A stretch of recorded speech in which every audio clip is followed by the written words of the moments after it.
Umum mengetahui, terdapat beberapa pasukan yang tidak memiliki stadium dan menyewa stadium sebagai home mereka atas kekangan wang. Meskipun menyewa stadium bukanlah satu kesalahan, keinginan memiliki stadium sendiri tidak dinafikan ada di dalam setiap jiwa peminat bola sepak. Jika pasukan-pasukan yang sedia ada ini mahu membina stadium baru ataupun menaik taraf, jenis stadium apakah yang akan dapat membantu mereka dari segi kewangan?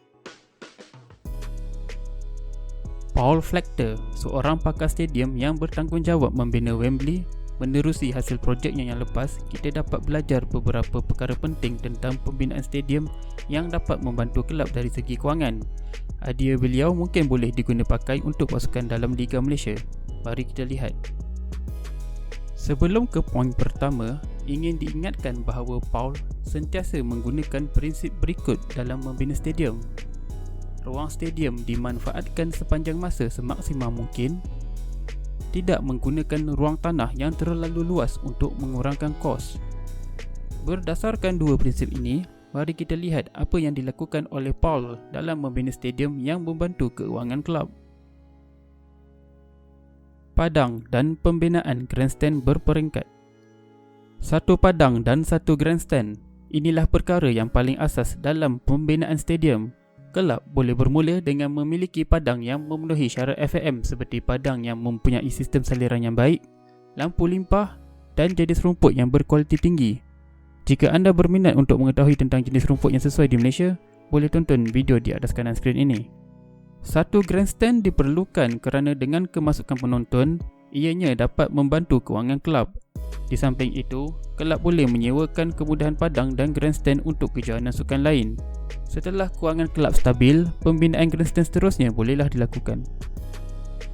Ini dilakukan oleh Paul semasa beliau bertanggungjawab dalam membina Stadium Huddersfield Town FC, di mana ia dibina dengan satu padang dan satu grandstand dahulu akibat kekangan wang, sebelum berkembang ke 3 grandstand dan akhirnya selepas beberapa tahun grandstand keempat.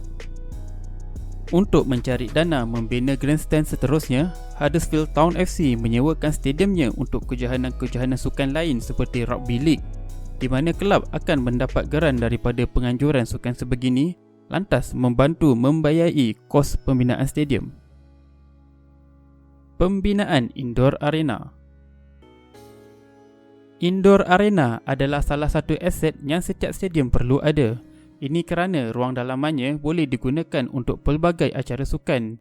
Terdapat hampir 40 jenis sukan yang memerlukan indoor arena seperti badminton, volleyball, boxing, bola jaring hinggalah ke acara seni mempertahankan diri seperti taekwondo dan silat.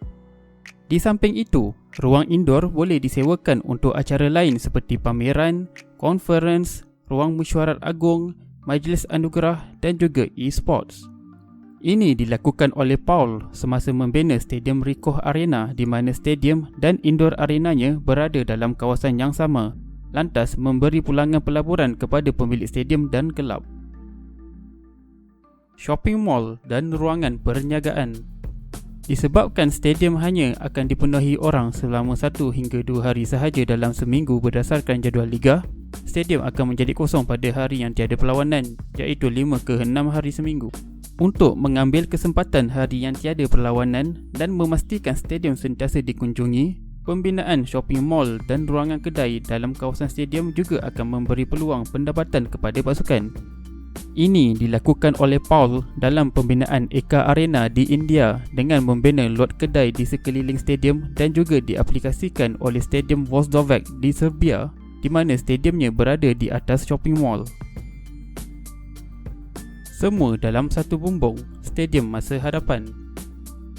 Dengan menggabungkan poin-poin sebelum ini, Paul menjangkakan yang pembinaan bangunan komersial di dalam stadium adalah ciri utama stadium masa hadapan. Di samping hanya membina padang bola di dalam stadium, bangunan komersial juga perlu dibina sekali di dalamnya. Dengan membina sekali ruangan komersial seperti pejabat, shopping mall, kedai-kedai, hotel, tempat tinggal pelajar, wayang, residensi, tempat tinggal kos rendah dan tempat letak kereta bawah tanah, stadium kini dilihat sebagai sebuah komuniti bandar dalam satu kawasan. Ini akan menarik banyak pelabur kerana sekarang stadium dilihat sebagai peluang pelaburan hartanah dan bukan sahaja mengharapkan wang dari kemenangan liga, jualan tiket dan cenderahati.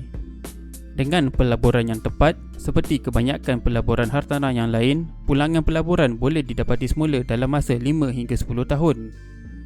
Dengan membinanya secara bertingkat, ianya akan menjimatkan ruang tanah dan tidak perlu membeli sebidang tanah yang lain untuk membina bangunan komersial.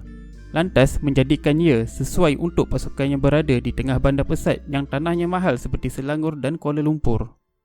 Di kawasan rural juga turut sesuai dibina stadium sebegini kerana dengan adanya fasiliti yang membina komuniti di dalamnya, secara tidak langsung stadium dapat menjadi pusat komuniti sesatu kawasan. Ini akan dapat menaikkan lagi kesatuan dalam kalangan masyarakat kawasan tersebut dan penyokong lebih merasai yang mereka adalah sebahagian daripada kelab kesayangan mereka. Adakah anda rasa idea ini sesuai dipraktikkan dalam negara kita? Tuliskan pendapat anda di ruangan komen. Terima kasih kerana menonton dan jumpa di video yang seterusnya.